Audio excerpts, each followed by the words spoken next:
గరుగుబెల్లి మండలం కొంకిడివరం గ్రామంలో సుపరిపాలనలో తొలి అడుగు కార్యక్రమంలో భాగంగా ఆంధ్రప్రదేశ్ ప్రభుత్వ విప్ స్థానిక శాసనసభ్యులు శ్రీమతి జగదీశ్వరి మరియు ఆంధ్రప్రదేశ్ జీసీసీ చైర్మన్ కిడారి శ్రావణ్ ట్రైకర్ బోర్డు డైరెక్టర్ పువ్వుల లావణ్య ఇంటింటికి వెళ్లి కూటమి ప్రభుత్వం 1 సంవత్సరం పాలనపై ప్రజలు అభిప్రాయాలు తెలుసుకొని సమస్యలు స్వీకరించి కొన్ని సమస్యలను అక్కడికక్కడే పరిష్కారం చేసిన ఎమ్మెల్యే జగదీశ్వరి ఈ సందర్భంగా ఆమె మాట్లాడుతూ కూటమి ప్రభుత్వం గ్రామాల అభివృద్ధికి కట్టుబడి ఉందని అన్నారు.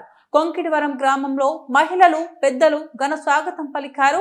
వారి ఊరికి రహదారి సౌకర్యం కల్పించమని చెప్పారు.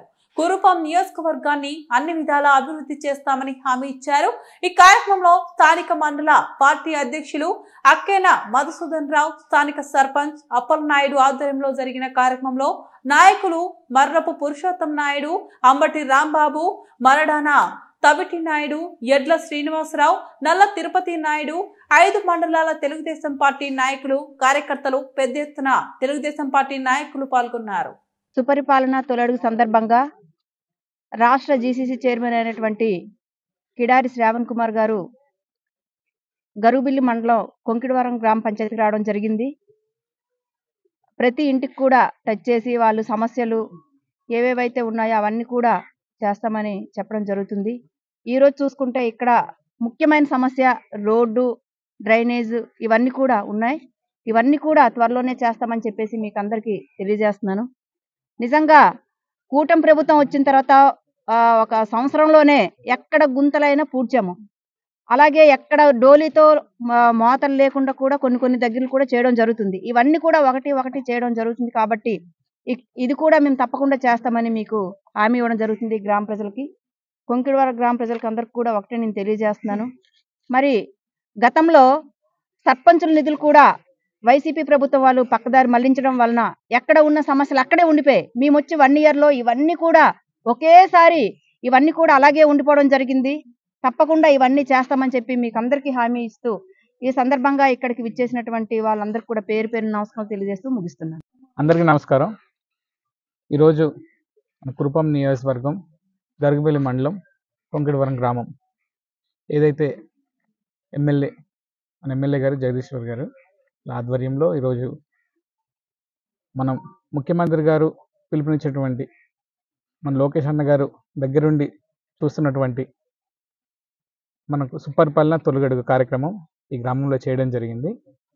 ఈ కార్యక్రమం యొక్క ముఖ్య ఉద్దేశం మనందరికీ తెలుసు. గత 4 రోజుల గురించి కూడా మేము ఈ కార్యక్రమం చేస్తున్నాం. ముఖ్యంగా తెలుగుదేశం పార్టీ కూటమి ప్రభుత్వం చేస్తున్నటువంటి సంక్షేమ అభివృద్ధి కార్యక్రమాలు ఏవైతే ఉన్నాయో గ్రామ స్థాయిలోకి వెళ్తూ ఆ గ్రామ స్థాయిలో ఉండేటువంటి కార్యకర్తలు కానీ లేకపోతే గ్రామస్తులు కానీ ఆ ఫలాల్ని అందుకుంటున్నారా లేదా, మరి ముఖ్యంగా ఉన్నటువంటి సమస్యలు ఏవైతే ఉన్నాయి ప్రజల యొక్క వాళ్ళ మనోభావాలు తెలుసుకున్నటువంటి కార్యక్రమం చేస్తున్నాం. తద్వారా రానున్న కాలంలో 1 సంవత్సరం అయింది, ఇంకా 4 సంవత్సరాలు ఈ ప్రభుత్వం ఇంకా కానుంది కాబట్టి ఈ 4 సంవత్సరాల్లో ప్రజల యొక్క మనోభావాలు వాళ్ళ యొక్క ఒపీనియన్స్ తీసుకొని తద్వారా పరిపాలన కొనసాగించాలని ఒక మంచి ఉద్దేశంతో ఈరోజు ప్రభుత్వం తీసుకున్నటువంటి కార్యక్రమం ఇది. తద్వారా మేము ఒకటే చెప్తున్నాం, ఏవైతే మనం తల్లికి వందనం కుటుంబంలో ఎంతమంది పిల్లలు ఉంటే అందరికీ కూడా తల్లికి వందనం మనం ఏదైతే చేస్తున్నామో అదేవిధంగా మనం గతంలో ఉన్నటువంటి ఏదైతే దీపం పథకం చేసాం, మన ప్రభుత్వం వచ్చిన తర్వాత దీపం పథకం 2.0 మనం స్టార్ట్ చేయడం జరిగింది. 3 సిలిండర్లు సంవత్సరానికి ఇస్తాము ఆడతల్లులకి అని చెప్పినటువంటి మన ముఖ్యమంత్రి గారు గతంలో మనం ఏదైతే సూపర్ 6 పథకాలు అనౌన్స్ చేసామో, సూపర్ 6 గతంలో మన అపోజిషన్లో ఉన్నప్పుడు ఏదైతే చెప్పామో అవన్నింటినీ కూడా పూర్తి స్థాయిలో నెరవేర్చేటువంటి కార్యక్రమం జరుగుతుంది. పెన్షన్లు గతంలో వైసీపీ ప్రభుత్వం ఉన్నప్పుడు వాళ్ళు 2000 రూపాయల పెన్షన్ ముఖ్యమంత్రి గారు చంద్రబాబు నాయుడు గారు పెంచడం జరిగింది. ముఖ్యమంత్రి గారు పెంచిన తర్వాత 2000 నుంచి 3000 చేస్తామని జరిగింది. 3000 చేయడానికి సుమారుగా వాళ్ళకి 5 సంవత్సరాలు పట్టింది. 50 పెంచుతాడంట, 250 పెంచుతాడంట, 100 పెంచుతాడంట.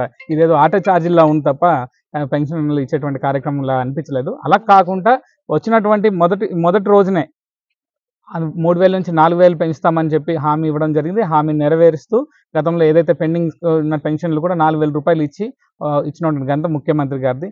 అన్ని విధాలుగా కూడా నాకు తెలిసి ఇది కురుపాం నియోజకవర్గంలోనే మేము డోలీ మోతలు తగ్గాలని చెప్పి మేము రోడ్లు వేయడానికి కూడా ఆ రోజు రావడం జరిగింది.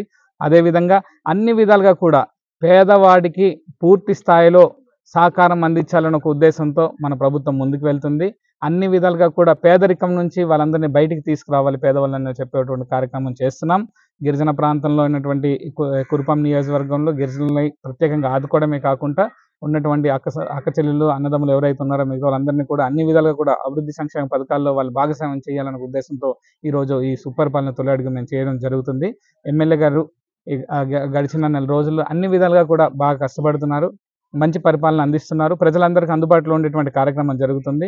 గతంలో కాకుండా ప్యూర్ ట్రైబ్కి ఈరోజు ఇక్కడ ఎమ్మెల్యేగా గెలిపించినటువంటి ప్రజలందరికీ నా ధన్యవాదాలు తెలియజేస్తున్నాం. ఏదైతే ఏనుగు సమస్యల మీద పోరాటం చేయడం జరుగుతుంది, లేదా రోడ్డు సమస్యల మీద పోరాటం చేయడం జరుగుతుంది, అన్ని సమస్యలకి పరిష్కారాలు తీసుకురావడం జరుగుతుంది. ఐటీడీ నుంచి వచ్చిన నిధులన్నింటినీ కూడా ఖర్చు పెట్టేటువంటి కార్యక్రమం చేస్తున్నాం. ఇంకా దాని మించి ఇంకేమైనా కావాలంటే మన మంత్రి గారు మన సంధ్యారాణి గారు కూడా పూర్తి స్థాయిలో సహకారం చేస్తున్నారు. అంతేకాకుండా కలెక్టర్ గారు కానీ లేకపోతే ఇతర మంత్రులు ఎవరైతే ఉన్నారో పూర్తి స్థాయిలో ఈ మన్యం జిల్లాలో కురుపాం నియోజకవర్గాన్ని ఒక మంచి నియోజకవర్గంగా, అభివృద్ధి జరిగినటువంటి నియోజకవర్గంగా తీర్చిదిద్దాలని ఒక సంకల్పంతో మేము ముందుకు వెళ్ళడం జరుగుతుంది. కాబట్టి ప్రజలందరూ కూడా సహకరించాలని చెప్పి కూడా కోరుకుంటున్నాం. ఏ సమస్య ఉన్నా సరే పూర్తిగా కార్యకర్తల నుంచి కానీ నాయకుల నుంచి కానీ లేదా నేరుగా ఎమ్మెల్యే గారి దగ్గర తీసుకురావచ్చినప్పుడు అయితే తప్పకుండా సమస్యలన్నీ కూడా పరిష్కారం చేసేటువంటి కార్యక్రమం చేస్తామని చెప్పి కూడా తెలియజేస్తున్నాం. ఎవరెవరికి అయితే పథకాలు రాలేదో, ఏదో వాళ్ళు బెనిఫిషరీగా ఉన్నప్పటికి కూడా పథకాల్లో కొంతమందికి ఇద్దరు పిల్లలు ఉంటే ఒకరికే పడడం అట్లాంటివి జరుగుతాయి. వాళ్ళందరికీ కూడా పూర్తి స్థాయిలో ఆ పథకాలన్నీ కూడా అమలు అవుతాయని చెప్పి కూడా ఎక్కడ కంగారు పడద్దు. వైసీపీ నాయకులు చెప్పేటువంటి బూటపు నాటకాలు ఎక్కడ నమ్మొద్దు అని చెప్పి కూడా మేము తెలియజేస్తున్నాం. ఆ పథకాలన్నింటినీ కూడా పూర్తి స్థాయిలో అందుతాయని కూడా తెలియజేస్తున్నాం. పేదవాడికి ఇల్లు ఇచ్చేటువంటి కార్యక్రమం కూడా జరుగుతుంది. మీ అందరికీ తెలుసు, జియో ట్యాగింగ్ కూడా చేయడం జరిగింది. జియో ట్యాగింగ్ చేసిన వాళ్ళందరికీ కూడా పూర్తి స్థాయిలో ఇల్లులు కూడా ఉచితంగా వచ్చేటువంటి ప్రభుత్వం వచ్చేటువంటి ఇల్లులు కూడా ఇప్పించేటువంటి కార్యక్రమం జరుగుతుంది. అంతేకాకుండా మరి ముఖ్యంగా మీకు తెలియజేయాలి, ఏదైతే గిరిజన ప్రాంతంలో ఉన్నాం, గిరిజన ప్రాంతంలో జీవో నెంబర్ 3 గురించి ముఖ్యమంత్రి గారు ఒక క్లియర్ కట్ స్టాండ్ తీసుకోవడం జరిగింది. గతంలో జీవో నెంబర్ 3 తీసుకొచ్చింది తెలుగుదేశం పార్టీ.